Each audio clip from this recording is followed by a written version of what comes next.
saking jeleknya, saking buruknya penampilan Eyang Prabowo di debat Capres yang ketiga, saking emosional dan gak karuannya penampilan Eyang Prabowo di debat Capres yang ketiga, akhirnya Pak Jokowi sampai harus turun tangan juga. Pak Jokowi sampai harus ikut cawe-cawe cuma soal urusan debat Capres. Ya, mungkin Pak Jokowi emang kecewa banget sama penampilan Eyang Prabowo yang ngelantur di debat Capres yang ketiga itu. Sampai-sampai Eyang Prabowo dapat nilai jeblok di jajak pendapat Litbang Kompas pasca debat. Dalam jajak pendapat yang diadakan oleh Litbang Kompas itu, 63,3% responden mengaku menonton langsung debat Capres. Dari jumlah itu, 79,7% atau hampir 80% penonton, mereka puas dengan penampilan Mas Ganjar Pranowo, jagoan kita. Lalu untuk Pak Anies, angkanya 71,4%. Ada 71,4% responden yang mengaku puas dengan penampilan Pak Anies. Nah, kalau soal Eyang Prabowo, nah ini nih, angkanya jeblok. Angkanya jeblok sejeblok-jebloknya. Cuma 48,9% atau kurang dari setengah dari total penonton yang mengaku puas dengan penampilan Eyang Prabowo. Minggu malam itu, Eyang Prabowo memang benar-benar jadi bulan-bulanan dari Mas Ganjar maupun Pak Anies. Dia terutama kena pukulan KO dari Mas Ganjar di akhir debat karena nggak bisa menjawab masalah kinerja pertahanan kita yang mendapat nilai buruk dalam berbagai indikator internasional yang ada. What? Indonesia tanah air beta pusaka abadi nan jaya. Nah, makanya kita nggak perlu heran kalau Pak Jokowi merasa harus segera turun tangan setelah jagoannya kalah telak di debat semalam.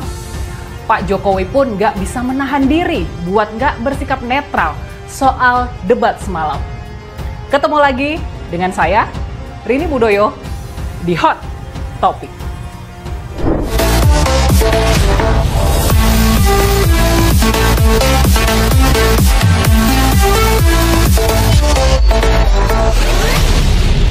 Yang pertama memang saya melihat substansi dari visinya malah tidak kelihatan. Yang kelihatan justru saling menyerang, yang sebetulnya nggak apa-apa, asal kebijakan, asal policy, asal visi yang diserang, nggak apa-apa.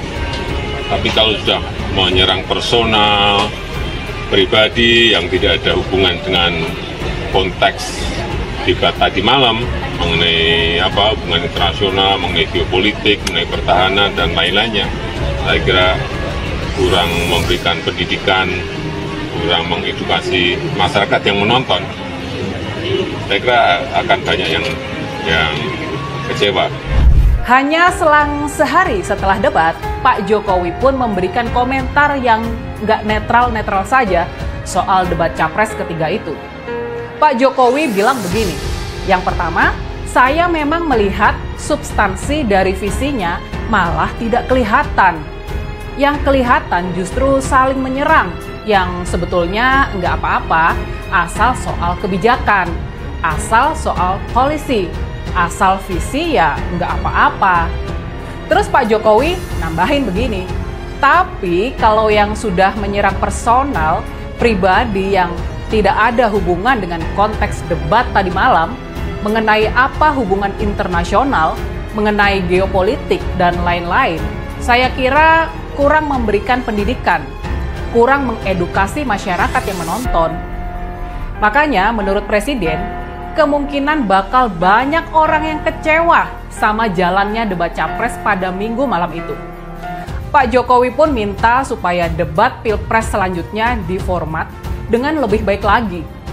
Pesan Pak Jokowi, harus ada rambu-rambu sehingga debatnya bisa hidup. Saling menyerang enggak apa-apa, tapi soal kebijakan, polisi, visinya yang diserang. Bukan untuk saling menjatuhkan dengan motif-motif personal. Saya kira nggak perlu, nggak baik, tidak mengedukasi. Begitulah pesan dari Pak Jokowi. Pastinya banyak yang bakal tersenyum-senyum membaca tanggapan dari Pak Presiden yang nggak netral-netral saja itu, yang cenderung mencoba memframing debat ketiga sebagai kurang bermutu. Padahal nih, kalau kita mau jujur, dari sudut pandang orang kebanyakan, rasa-rasanya sih debat ketiga sangat seru dan berhasil memuaskan harapan masyarakat. Saling serang di antara para capres benar-benar jadi tontonan yang menggembirakan. Cuma ya itu, sayangnya buat Pak Jokowi jagoannya kalah telak di debat yang super ramai itu. Makanya kita bisa paham lah kalau penilaian Pak Jokowi jadinya subjektif juga dan menilai debat minggu malam itu jadi kurang menyenangkan. Ya mau apa lagi, wong jagoannya memang kalah telak kok. Dan yang menarik nih, dari debat minggu malam itu, dalam penilaian survei telepon Litbang Kompas, bisa dikata Mas Ganjar yang jadi juara umum dalam debat ketiga. Soal penampilan kandidat di atas panggung, responden memang memberi nilai sedikit lebih baik kepada Pak Anies. Pak Anies mendapat nilai 7,9, sementara Mas Ganjar 7,8. Eyang Prabowo sendiri mendapat nilai 7,1 saja, sangat-sangat jomplang. Soal kemampuan menjawab pertanyaan dengan lancar dan jelas, Mas Ganjar dan Pak Anies mendapat nilai yang imbang, yakni 7,4.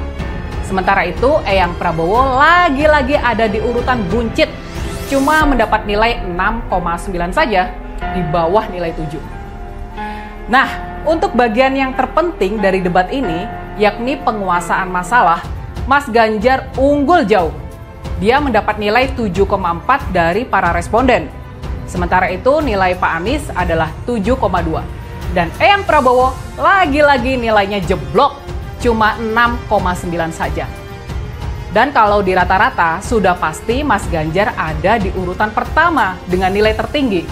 Sementara itu, Eyang Prabowo sudah pasti ada di urutan ketiga, urutan paling buncit. Nah, sekarang sudah jelas lah bedanya penilaian publik sama penilaian Pak Jokowi soal debat capres yang ketiga. Dan sudah jelas juga, sudah lumayan jelas kalau ada nuansa kepanikan dalam tanggapan Pak Jokowi terhadap debat tersebut. Pak Jokowi pastinya sangat was-was dengan penampilan Eyang Prabowo yang semakin hari semakin loyo saja. Cuma bisa jadi bulan-bulanan dari Mas Ganjar dan Pak Anies. Sekarang ini sudah bisa dipastikan kalau Pilpres bakal berlangsung 2 putaran. Dan masalahnya, semakin lama Pilpres berlangsung, Eyang Prabowo tampak semakin kedodoran saja. Saking jeleknya, saking buruknya penampilan Eyang Prabowo di debat capres yang ketiga, saking emosional dan gak karuannya penampilan Eyang Prabowo di debat capres yang ketiga. Akhirnya Pak Jokowi sampai harus turun tangan juga. Pak Jokowi sampai harus ikut cawe-cawe cuma soal urusan debat capres. Ya mungkin Pak Jokowi memang kecewa banget sama penampilan Eyang Wowo yang ngelantur di debat capres yang ketiga itu. Sampai-sampai nih, ya Prabowo dapat nilai jeblok di jajak pendapat Litbang Kompas pasca debat. Dalam jajak pendapat yang diadakan oleh Litbang Kompas itu, 63,3% responden mengaku menonton langsung debat capres. Dari jumlah itu 79,7% atau hampir 80% penonton mereka puas dengan penampilan Mas Ganjar Pranowo, jagoan kita. Debatnya memang perlu diformat lebih baik lagi, ada rambu-rambu sehingga hidup. Saling menyerang nggak apa-apa, tapi kebijakan, policy, visinya yang diserang, bukan untuk saling menjatuhkan dengan motif-motif personal. Saya kira enggak. nggak baik dan nggak mengedukasi. Beberapa narasi yang dibahas kan juga mengenai ini Pak, mengenai rasio utang terhadap PDB yang katanya di angka 30%, sedangkan di undang-undang kita sendiri 60% itu. Ya kalau kita ini di pemerintahan, dalam berbangsa dan bernegara itu semuanya mengacu pada undang-undang. Undang-undang kan memang memperbolehkan sampai maksimal 60%. Dan kita juga harus melihat bahwa utang kita dibanding dengan GDP itu masih pada kondisi baik dan aman lah. Masih di bawah 40 kan. Ingat di negara-negara besar itu sudah ada yang 260, ada yang 220%, ada yang di tetangga kita nggak saya sebut negaranya 120, ada yang 66. Saya kira yang paling penting utang itu harus dipakai untuk kepentingan yang produktif, yang bisa memberikan return pada negara sehingga negara nanti bisa membayarnya dengan juga adanya kenaikan GDP kita dari tahun ke tahun, periode ke periode. Saya kira yang paling penting itu. Terakhir Pak, kedua paslon juga penasaran banget untuk membuka data dari pertahanan kita. Emang membuka data seperti itu? Yang berkaitan dengan pertahanan, yang berkaitan dengan keamanan negara, yang berkaitan dengan alutsista itu ada yang bisa terbuka, tapi banyak yang memang harus kita rahasiakan karena ini menyangkut sebuah strategi besar negara. Nggak bisa semuanya dibuka kayak toko kelontong, nggak bisa. Indonesia sejak dulu kala tetap dipuja-puja bangsa.